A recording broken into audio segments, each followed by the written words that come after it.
নমস্কাৰ, মই হিমাংশু কুমাৰ দাস, কটন বিশ্ববিদ্যালয়ৰ ছাত্ৰ একতা সভাৰ প্ৰাক্তন সভাপতি তথা লখিমপুৰৰ এগৰাকী নিবাসী।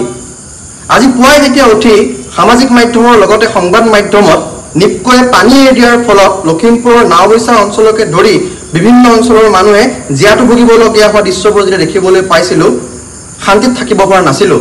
তেওঁলোকে কি কৈছিল আপোনালোকক জনাই দিওঁ। তেওঁলোকে কৈছিল যে আমি ঘৰখনৰ একোৱেই বচাব নোৱাৰিলোঁ, ল'ৰা ছোৱালীৰ চাৰ্টিফিকেট মাৰ্কশ্বিটো বচাব নোৱাৰিলোঁ, পশুধনো বচাব নোৱাৰিলোঁ, এতিয়া ৰাস্তাত আহি থিয় হ'বলগীয়া অৱস্থা হৈছে।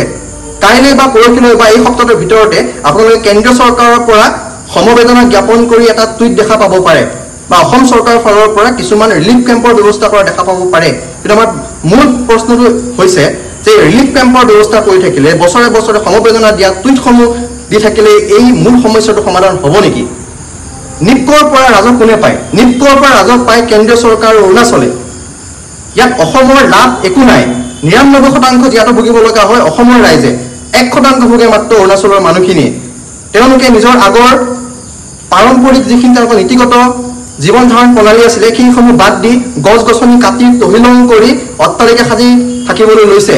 ইয়াৰ ফলত নদীৰ বুকু বাম হৈ আহিছে, সেই শিল বালি আহি পিনে নদীৰ বুকুত পৰিছে, নদীৰ বুকু বাম হৈছে, নিপকৈ পানী এৰি দিছে, জীয়াতু ভুগিছে লখিমপুৰৰ ৰাইজে। এনেকৈ আৰু কিমান দিন?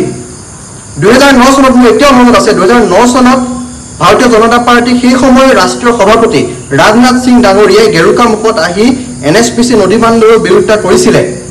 ৰাইজক মই জনাই থওঁ যে নিপকো ৰঙানদী প্ৰকল্পতকৈ ৭০% ডাঙৰ হৈছে NSPCৰ সোৱণশিৰ এই প্ৰকল্পটো। তাৰমানে আপোনালোকে ভাবক যে NSPC আৰু নিপকোৱে যেতিয়া একেলগে পানী এৰিব তেতিয়া ভয়াৱহ পৰিস্থিতি কিমান ভয়াৱহ হ'ব আপোনালোকে ভাবক। লখিমপুৰ চহৰখন যে এটা নদীদ্বীপলৈ পৰিণত হ'ব সেইটো আমি সহজে অনুমান কৰিব পাৰোঁ বা সহজে অনুমান কৰিব পাৰোঁ। এইখন চৰকাৰে ২০১৪ চনত শাসনলৈ অহাৰ আগত তেওঁলোকৰ মেনিফেষ্টত বাৰে বাৰে কৈছিল যে অসমৰ বানপানী সমস্যাক আমি ৰাষ্ট্ৰীয় সমস্যাৰ মৰ্যাদা দিম। আৰু ২০১৬ চনতো বিধানসভা নিৰ্বাচনৰ প্ৰাক মুহূৰ্তত যিখন ভিজন ডকুমেণ্ট তেওঁলোকে উলিয়াইছিলে সেই ভিজন ডকুমেণ্টখনতো অসমৰ বানপানীক অগ্ৰাধিকাৰ হ'ব বুলি তেওঁলোকে প্ৰতিশ্ৰুতি দিছিল। কিন্তু সেয়া এতিয়া অসাৰ হৈ গৈছে।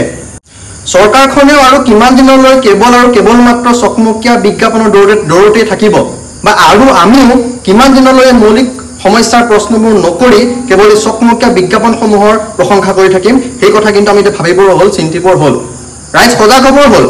মই আকৌ কৈছোঁ যে নিপকোৱে পানী এৰি দিওঁতেই যদি আজি এই দুৰ্দশা হৈছে তেনেহ'লে আপোনালোকে ভাবক নিপকো আৰু NSPCয়ে যদি একেলগে পানী এৰিবলৈ হয় তেনেহ'লে লখিমপুৰকে ধৰি ধেমাজিৰ একাংশ অঞ্চলত পৰিস্থিতি কিমান ভয়াৱহ হ'ব সেই কথা কিন্তু সহজে অনুমেয়। সেইকাৰণে চৰকাৰখনলৈ আহ্বান, সমস্যাটোৰ প্ৰতি গুৰুত্ব দিয়ক। ৰাইজে আপোনালোকক বহুত আস্থাৰে শাসনলৈ আনিছিলে, সেই আস্থাক আপোনালোকে সন্মান কৰি এই সমস্যাবোৰ সমাধান কৰক। কেৱল এটা টুইট, কেৱল মাত্ৰ ৰিলিফ কেম্প, কেৱল মাত্ৰ পানীত এআঁঠু পানীলৈকে নামি সামাজিক মাধ্যমত ভিডিঅ' প্ৰচাৰ কৰি থাকিলেও সমস্যাৰ সমাধান হৈ নাযায়। আমাক সমাধান লাগে, বছৰ বছৰ ধৰি জীয়াতু ভোগা ৰাইজখিনিক আপোনালোকে পৰিত্ৰাণ দিবই লাগিব, এয়া আমাৰ স্পষ্ট দাবী। Stay informed, stay ahead. News NE 365